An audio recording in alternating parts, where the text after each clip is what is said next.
Donc un rendez-vous, comme je disais, hebdomadaire par exemple, pour retrouver cet espace en nous qui ne demande rien à la vie, qui ne demande rien à la personne humaine que nous sommes ou dont nous avons l'apparence, qui ne demande pas au moment présent d'être différent, d'être plus comme ceci ou moins comme cela, qui ne se pose même pas la question de la vie, de l'univers, ou comme j'avais écrit, du futur.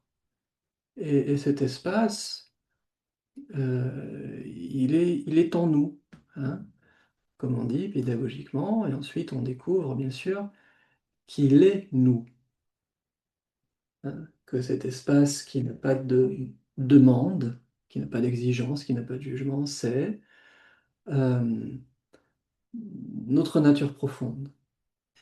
Et c'est ce que nous découvrons dans ce processus de l'éveil de la conscience, et c'est ce que, pour les gens qui vivent ce processus d'une façon progressive comme moi, ou graduelle, va se réaliser dans notre vie, va prendre toute sa place dans notre corps, ce moment de présence ou de présence non duelle ou de complétude, c'est-à-dire un espace où rien ne manque.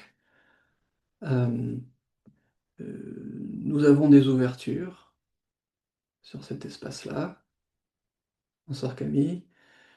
Nous avons des moments où nous pouvons vraiment ressentir ça dans notre esprit, comme une tranquillité dans l'esprit ou une paix dans l'esprit, une, une plénitude dans le cœur, quelque chose comme ça, une douceur. C'est des moments où le mouvement naturel de ce qu'on appelle l'ego se calme, s'absente,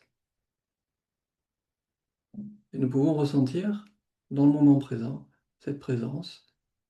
C'est pas toujours évident pour tout le monde au début, mais pour les personnes qui avancent progressivement comme moi, juste, comment dire, continuer, juste poser cette intention d'aller jusqu'à rencontrer la présence, de prendre conscience qu'en nous, il y a un espace silencieux et accueillant, et qui est là en permanence.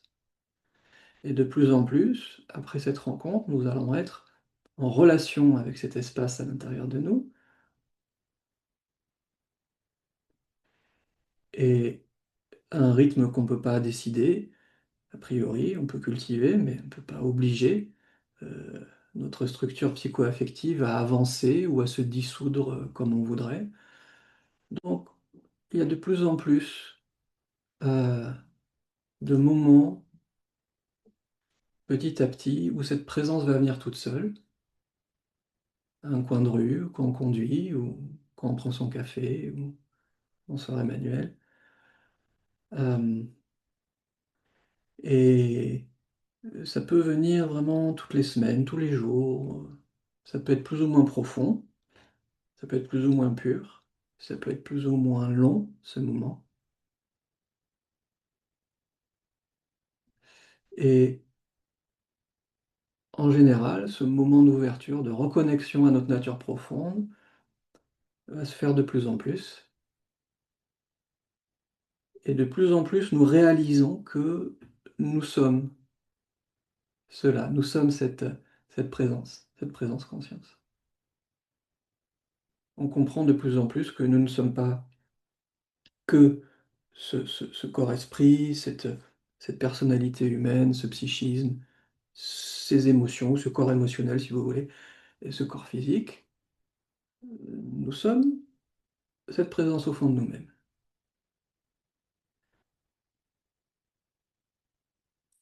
Et nous réalisons de plus en plus ce fait, c'est un constat, c'est scientifique, hein. C'est pas je crois en Dieu ou je crois en Dieu en moi. Non, ça c'est des croyances. Non, c'est rencontrer un espace infini en nous, hein. C'est une expérience empirique. Et nous, à chaque fois que nous retrouvons la présence, nous savons que c'est la présence. Il y a un goût, il y a quelque chose. Il y a justement cet apaisement, cette ouverture, cette reconnexion, ce calme. Donc on est avec quelque chose, cette présence qu'on ne peut pas saisir, moi je ne peux pas vous dire, parce que c'est la présence, c'est un mystère pour moi. Par contre, quand c'est là, je le sens tout de suite. Je peux le sentir aussi chez les personnes, plus ou moins. Et je vais sentir qu'il y a même des lieux